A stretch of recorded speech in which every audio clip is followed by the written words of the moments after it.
Ashama akka mooltan sagantaan BBC Afaan Oromoo eegalee naannoo Tigraayitti loltoonni Eertiraa namoota 3 ajjeesanii 19 madeessuu Amnesty International hime kanneen ijaan argan maal jedhu. Baay'ee dhukaafamaa waan tureef anaanis na dhahan dugda korra iddoo 3 fi garaa korra dhahameera. Bidiruu wiixataa qarqara Jibuutitti dhidhimteen kanneen dhuman keessaa garri caalu lammiilee Itoophiyaa ta'uu IOM hime. We don't have the exact numbers, but we know that the majority are Ethiopian. Lakkoofsaan meeqa akka ta'an hin beeknu garuu garri caalu lammiilee Itoophiyaadha. Ministeerri muummee Sudaan dhimma bayyaarratti hooggantoota Itoophiyaa fi Masriif marii cufaa godhachuuf waamicha dhiyeessan. Manni murtii obbo Jawaar Mohaammed Fayi pilaazmaan akka falman murteesseera. Kaanis jiru ammayyuu taana isiniif dhiyeessa. Guyyaa dheengaddaa jechuunis gaafa wiixataa naannoo Tigraay magaalaa Adwaatti haleellaa raawwateen lubbuun namootaa darbuu namooti ijaan argan BBCtti himan. Gaafa wiixataa waaree duraa haleellaa loltoota Eertiraatiin raawwatame jedhameen namooti nagaa ajjeefamuu fi baay'een madaa'utu ibsame. Itti gaafatamaan waajjira nageenyaa Aksum dhukaasni loltoota Eertiraan banamuu mirkaneessan namni du'e tokko jedhan. Jiraattonni garuu namoonni 8 du'uu dubbatu. Firaa'ol Balaay gabaasa qabdi. Kaleessa manaa ba'ee otuun deemuu qondaaltonni Shaabiyaa karaatti natti dhufan naannoo baankii Ambassaatti dhukaasa jalqaban gara iddoo namni walitti qabameetti ture kan dhukaasan ani immoo suuqii tokko keessan seene baay'ee dhukaafamaa waan tureef anaanis na dhahan dugda korra iddoo 3 fi garaa korra dhahameera. Jiraataan biraa immoo yeroo hidhattoonni kunneen gara magaalaa galanii kana raawwatan rakkoon nageenyaa magaalaa keessa akka hin turre dubbata. Konkolaataa isaanii irraa rasaasa dhukaasuu jalqaban namoonni 8 yoo du'an 19 immoo madaa'an kun ta'uun dura garuu waraannis ta'ee hokkorri hin turre. Hakiimni hospitaala rifaraalaa Aksum maqaansaa akka hin dhahamne gaafate kaleessa gara waareerraa jalqabee namoonni madaa'an 20 Adawaarraa deemuu isaanii nutti himeera. Waldaan hakiimota idila addunyaa daangaa malee MSF jedhamu warreen madaa'an 20 keessaa 2 dubartoota ta'uu ibseera. 6 immoo badaa waan miidhamaniif hordoffiin olaanaa taasifamaafii jira jedheera. Rasaasa kanarraa warreen lubbuun hafan qaamni isaanii iddoo garaagaraa miidhameera jetti hakiimni waldichaa. Haleellaan kun raawwachuu kan mirkaneessan bulchiinsa yeroo naannoo Tigraayitti itti gaafatamaan waajjira nageenyaa Aksum obbo Asgadoomsiyyuum kana nutti himaniiru. Loltoonni Eertiraa konkolaataan otoo deemanii baajaajiin tokko karaa itti cufee achumaan dubbiin ka'e. Akkan odeeffadhetti namni du'e tokko abbaa baajaajiiti. Kan madaa'an immoo 5 olidha. Amma hospitaala riferaalee Aksuumitti yaalamaa jiru. Namoonni 20 du'anii kaan immoo madaa'an odeeffannoon jedhus jira. Ani aga ammaa namni tokko du'uun quba qaba. Ergasiin hordofne.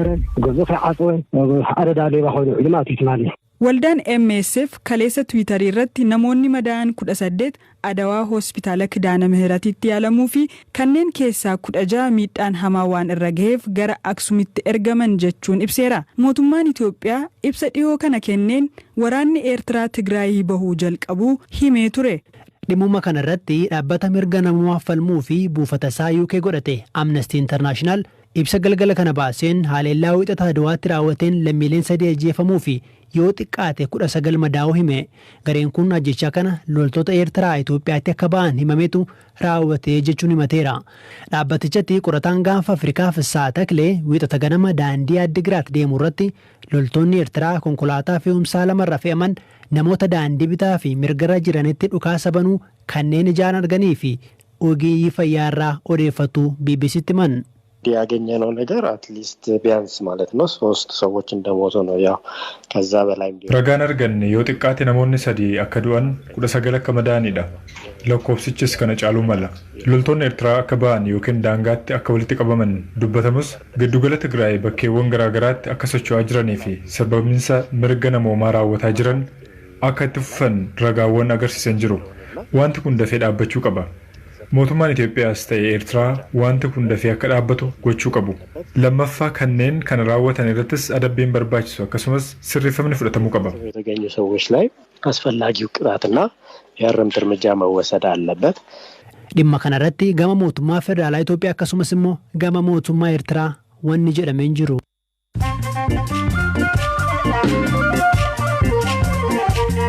Amma oduuwwan gaggabaabsee isinitti himaa ministeerri muummee Sudaan Abdallaa Hamdook dhimma hidha Abbayyaa irratti marii cufaa akka taasisan hooggantoota Itoophiyaa fi Masriif waamicha dhiyeessuu Sudaan Tiriibiyuun gabaase dhimmi hidha Abbayyaa gaanfa Afrikaatti muddama akkuma uumetti jira.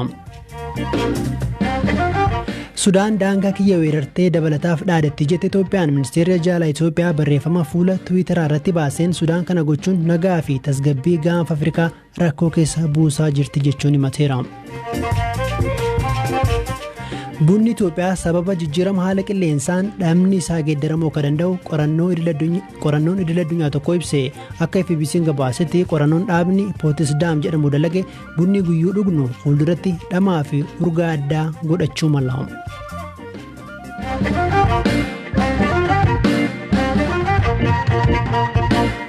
Oduu biraattan ja'a godaantota guyyaa wixataa qarqara Jibuutitti dhidhimanii keessaa garri caalu lammiilee Itoophiyaatti jedhe dhaabbati godaantota idil addunyaa IOM akka ragaa dhaabbata kanarraa argannetti hanga ammaa lakkoofsa namoota bidiruu dhidhimteen lubbuu dhaban 43dha. Kanneen keessaa 16 daa'immanii 14 immoo lubbuun hafaniiru. Akka kanneen lubbuun hafan IOMitti himanitti bidiruu sanarra namoonni 60 turanii. Akka baqataa Ahmad Kamaal jedhamuu fi Yemen magaalaa Adan jiraaturraa odeeffannetti kanneen lubbuu dhaban keessaa abbaa ijoollee isaa 2 waliin du'e keessatti argama. Ijoolleen biroo qabatee deeme doonis haati warraasaa garuu lubbuun hafuu hima baqataan kun.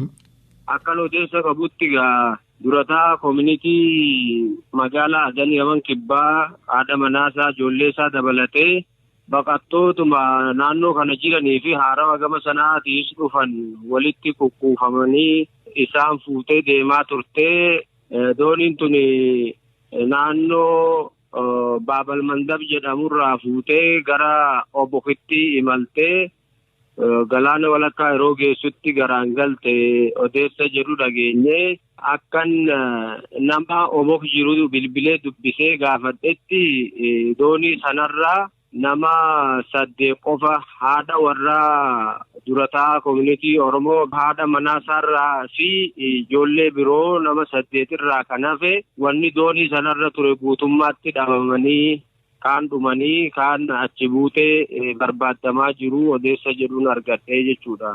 Kana fakkaataa haalli jiru baay'ee nama gaddisiisaa. Jireenyi baqataa biyya kanaa ulfaataadha. Haalli biyyattiis akkuma addunyaan himaa jiru kiraayisisii addaa keessa jirti. Kana keessatti baqataan jireenya dadhabee rakkoo hamaaf saaxilamee asitti du'urraa biyyuma biyyattiin galee du'aa hamma jedhutti gaheetu jechuudha. Kanumarraa natti fakkaata. Durataan koomunitii Oromootis maatii isaa qabatee asirraa gara galoo galaana Edenitti malee balaa kanaaf saaxilamuunsaa rakkoodhuma kanarraa kamatte jedhee biyya. Warri amma osoo gara Jibuutii deemanii gaafa 12 gara galan kun ilmaanuma Oromooti jechuudha. Hundi isaaniitu ilmaan Oromooti. Eenyummaa isaanii beekuu dadhabnerraa kan hafe akka odeessa qabutti ijoolluma Oromooti jechuudha. Dhaabbata godaantota idil addunyaatti dubbii himtuu gaanfaa fi baha Afrikaa kan ta'an Yuvoon Indege kanneen du'an keessaa gara caalu lammiilee Itoophiyaa ta'uu mirkaneessuu isaanii BBC'tti himaniiru. We don't have the exact numbers, but we know speaking to those involved in giving the assistance following. Lakkoofsaan meeqa akka ta'an hin beeknu garuu garri caalu lammiilee Itoophiyaadha. Lammiilee Itoophiyaan ala lammiileen biyya biraa keessa jiraachuu malu. Kana dura lammiileen Soomaaliyaa akkasumas kan Yemen wal dhibdee biyyattii jiru baqatan keessa jiraachuu malu. On these ships and of course Yemenis themselves who are fleeing the situation in their homeland. Gama kaaniin yeroo adda addaa gara caalu godaantonni Jibuutii irraa gara Yemen yeroo imalan bishaanitti dhidhimu. Amma maaliif Yemen irraa gara gaanfa Afrikaatti deebi'uu barbaadan jennee qondaala IOM gaafanneerra. This is not the first incident that we have seen of this nature. What you have in this area. Balaan akkanaa mudatee yoo agarru kan jalqabaa miti. Kun wal keessa yaa'uu godaantotaati. Jireenya wayyoo qabu barbaacha Itoophiyaa, Soomaaliyaa fi biyyoota bahaa fi gaanfa Afrikaa irraa gara giddu galeessa bahaatti imalu. Saawud Arabiyaa gahuuf Jibuutii keessa qaxxaamuranii gara Yemanii imalu. Akkasumas immoo daataa qabnuun 1000 kan ta'an yeroo ammaa Yemen gahanii bakka deeman rakkatanii jiru. Gaanfa Afrikaatti kan deebi'uu barbaadan jiru. Haalli kun weerara koronaa vaayirasiidhaan hammaateera. Sababii vaayirasii kanaan biyyoonni daangaa qilleensaa fi lafoo isaanii cufaniiru. Kana jechuun godaantonni kuma hedduu ta'an lafa gahuu barbaadan gahuu hin danda'anii jechuudha. Kunneen rakkoo hammaataa kanneen akka hanqina bishaan, nyaata, dahoo, fayyaa fi akkasumas nageenyaaf saaxilamaniiru.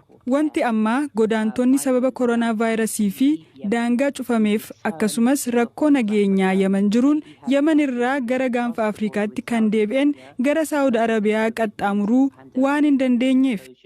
And also because of the security situation in Yemen whereby they couldn't even attempt to reach the border with Saudi Arabia.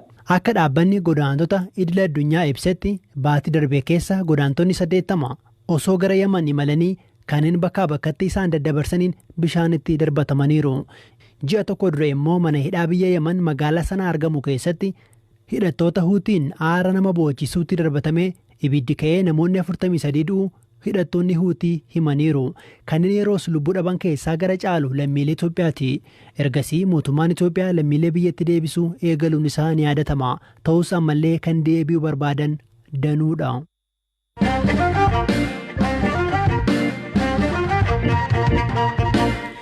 Manni murtii waliigalaa federaalaa dhaddachi lammaffaan himatamtoonni Jawaar Mohaammed Fayii falmii ragaan golgaa duubamu ifatti dhaga'amu jedhu irratti mana amala sirreessaa ta'anii pilaazmaan akka falman murteesse. Kana dura himatamtoonni himannaa irratti baname hirraawwan erga jedhanii booda abbaan alangee ragaa isaa golgaa duuba jechuunis dhoksaan akka kennan mana murtii gaafate ture.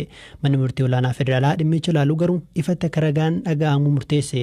Haa ta'u malee obbo Jawaar Fayii irratti himata kan bane abbaan alangaa federaalaa dhimmicha mana murtii waliigalaa federaalaatti ol iyyate. Manni murtii waliigalaas komiin abbaan alangaa kenne hanga dhiifatama. Manni murtii waliigalaas komiin abbaan alangaa kaasee hanga murtii argatutti adeemsi ragaa dhaga'uu haa dhaabbatu jechuun jala murtii kenne.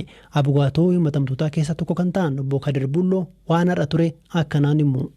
Beellamni guyyaa har'aatitti mana murtii waliigalaa federaalaatitti dhaddacha lammaffaatitti falmiin akka itti fufuu kan oliyyataa san kan jedhu ture. Bu'uuruma kanaan mana murtiitti argamnee turre achirratti maal jedhani tokkoffaa waa lama. Tokkoffaa maamiltoonni keenya obbo Jawaar fa'aa pilaazmaan achuma ta'anii akka falman lammaffaa falmaa kan jedhutti ture. Nugaa akka falmiititti kan kaasaa turre tokkoffaa jarri fedhiin isaanii dhaddacharra dhiyaatanii falmuudha. Kaayyoonii pilaazmaan jedhame kunillee akkaataa in principle akka bu'uuraatitti iddoo hin taane exceptional haala ta'etti. Sunis kan godhame armaan dura adeemsa hojii keessatti lafa fagoo mana murtii argachuu hin dandeenye irratti namni akka rakkanneef akka inni faayineef malee nama magaalaa kana jiru nama hin falma jedhu asitti hin falmitu jechuuf kaayyoon isaallee kanaa miti. Kanaaf manni murtii bakka isaan jiran falminaa kan jedhu gaafii kaafne akkaatama kanaan manni murtii tokkoffaa sababa himanni sunillee nu hin geenyeef yookaan komiin abbaa alangaallee nu hin geenyeef lammaffaa gaafii lammaffaa nu kaafne kanallee kufaa godheeti gaafa 15tti falmiin akka itti fufu jedhee beellamee jira. Gama kaaniin pilaazmaan waan rakkoo godhateef dhaddachi waa'ee obbo Iskindir Naggaa ilaalu guyyaa biraatti darbu paartichi beekseera. Pireezidaantii paartii Baaldaraas Dimookiraasii Haqaaf obbo Iskindir Naggaa guyyaa har'aa jechuunis eebila 6/2013 mana murtii waliigalaa federaalaatti beellama qabu turani. Ta'us pilaazmaan waan hin hojjenneef eebila 15tti beellamamaniiru jedheera paartichi. Kana duras bitootessa bultii 28 abbootii seeraa 3 keessaa tokko wanta hafaniif dhimmi isaanii irratti darbe ammas eebila bultii 15tti dabarfamuun sirrii miti jechuun himatamtoonni gaafataniiru jedheera paartichi. Himatamtoonni Iskindir Naggaa, Sintaayoo Chakkol, Asteer Siyyoom akkasumas Askaala Damissee jedhaman pilaazmaadhaan ta'uura qaama dhaddacha dura dhiyaatuuf gaafatanis manni murtiin fudhannee jedheera paartichi. Akka dhaabichi ibsetti torban darbe himatamtoonni 4 mana amala sirreessaatii pilaazmaadhaan dhimma isaanii hordofanii turanii. Dhaggeeffattoota keenya sagantaan BBC Afaan Oromoo kan roobii galgalaa kanumaan xumuramaa ammayyuu taanaan ture bor walitti deebinaa halkan gaarii.